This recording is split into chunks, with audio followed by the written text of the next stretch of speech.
Welcome back to the 14th part of my series previewing the 2020-21 NBA season, and today we're talking about the Los Angeles Lakers.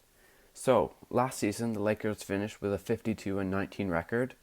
That was the best in the West. In the first round they defeated the Portland Trailblazers in 5 games, and then they defeated the Rockets in 5 games, and then they defeated the Nuggets in 5 games to get to the NBA Finals. And in the finals, they faced off against the Miami Heat, and they won in 6 games, and LeBron James was the finals MVP. So this offseason, they were quite active, given that they were the defending champions. Their first move is they traded Danny Green, who struggled in the playoffs, especially with three-point shooting, for Dennis Schroeder. They had to throw in their first-round pick from this year. And then they lost Dwight Howard, JaVale McGee, Avery Bradley, and Rondo, so quite a few players leaving, and they brought in Wesley Matthews, Montrezl Harrell, and Marc Gasol, and then they also re-signed Kentavious Caldwell-Pope, Marcus Morris. They gave LeBron James a 2-year extension, and they signed Anthony Davis to a 5-year supermax. So definitely one of the best off seasons, and yet again they improved their team, which is really tough when you have so much money tied up into 2 guys and you're coming off a championship. But I guess they do have that LA market and everyone wants to play for the Lakers, but still really, really tough to do that and really impressive that they did.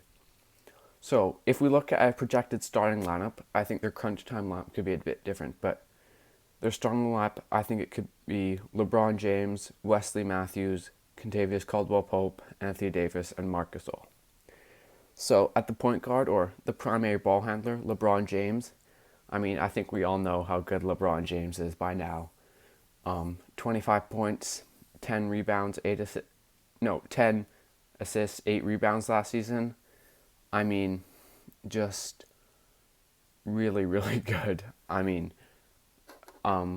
best player in the world in my opinion, and came second in MVP. I don't think he'll come that close this season. I think he'll probably load manage and relax a bit more, especially given how many days ago he won the championship. They have one of the shortest off seasons ever.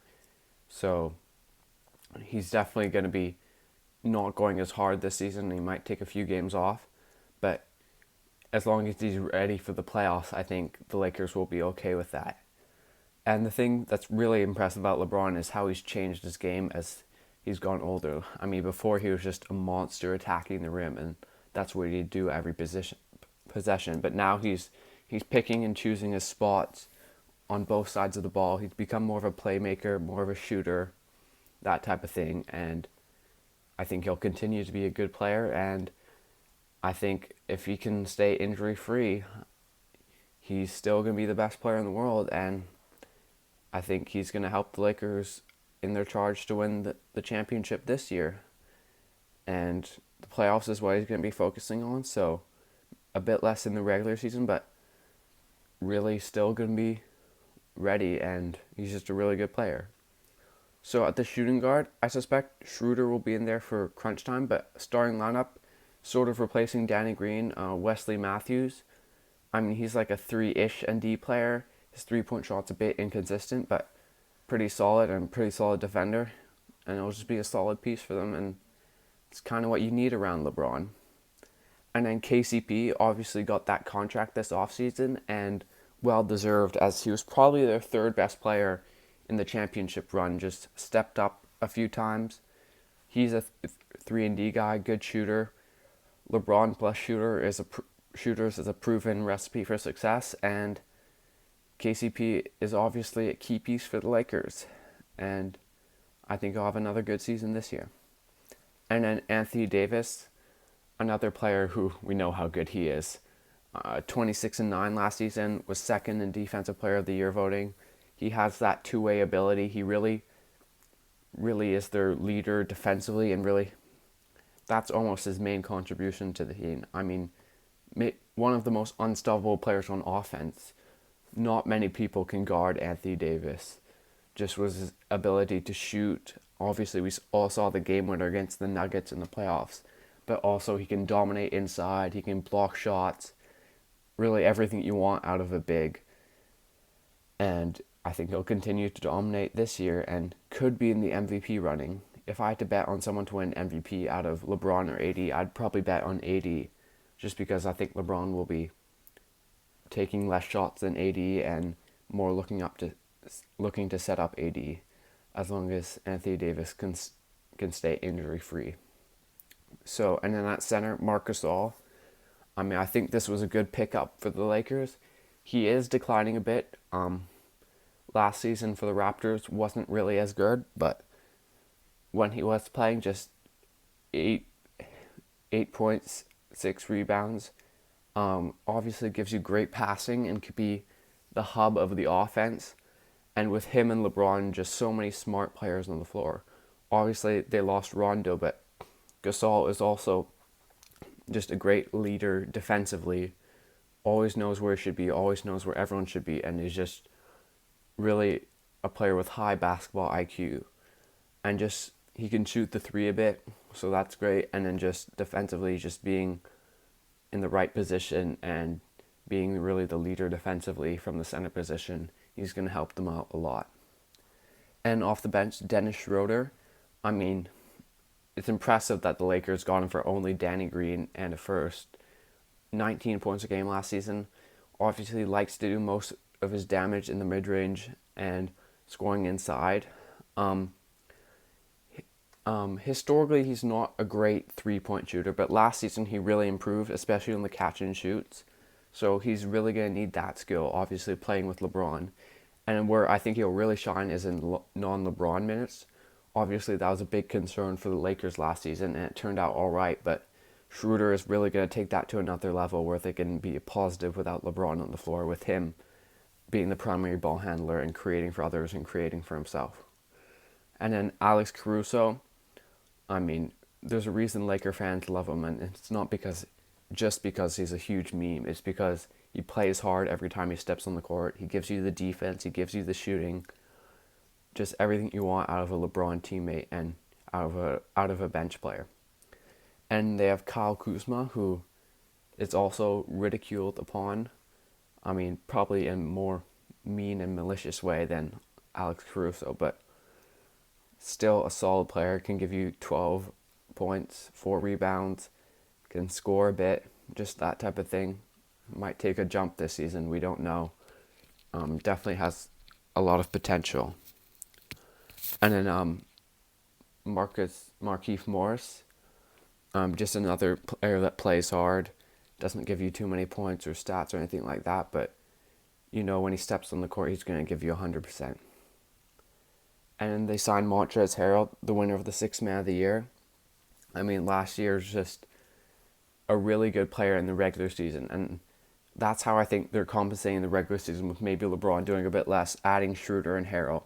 Harrell can give you 18 points, can give you a double-double with his rebounding.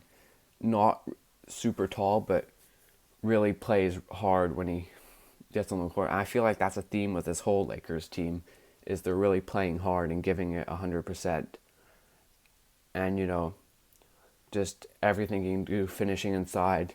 I expect him and Schroeder will do really well in the pick and roll off the bench. Sort of like Lou Will and Harrell had with the Clippers. So I think that should help them out a lot, and Harrell should help them out a lot. Defensively and in the playoffs, I'm not too sure, but definitely in the regular season, some scoring off the bench really going to help them out.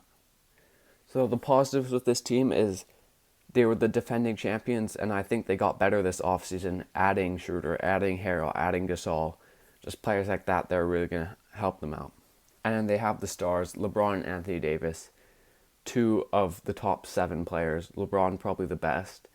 And I mean, you could make a case for AD being the second best player in the league. I wouldn't, but you know, he's really is a good player who can impact both sides. And just when you have LeBron and Anthony Davis, you could have 3 just nobodies beside them and they'd still be a really good team. But they don't have 3 nobodies. They have a roster of really good players around them. So obviously when you have that, you're going to be a title contender and a title favorite. And then defense, I mean, with Anthony Davis just sets the tone on defense. Wesley Matthews is a good defender. LeBron's a really good defender when he tries. KCP's a good defender. Gasol's a good defender. Off the bench, Caruso and Morris are good defenders. So a lot of defense, and they'll be a really good defensive team again. And then something else I like with them is the versatility. There are so many ways this team can play. They can play big with Anthony Davis and Marc Gasol, two bigs, and LeBron James, like just bully ball. They can play small with AD, LeBron, and three guards.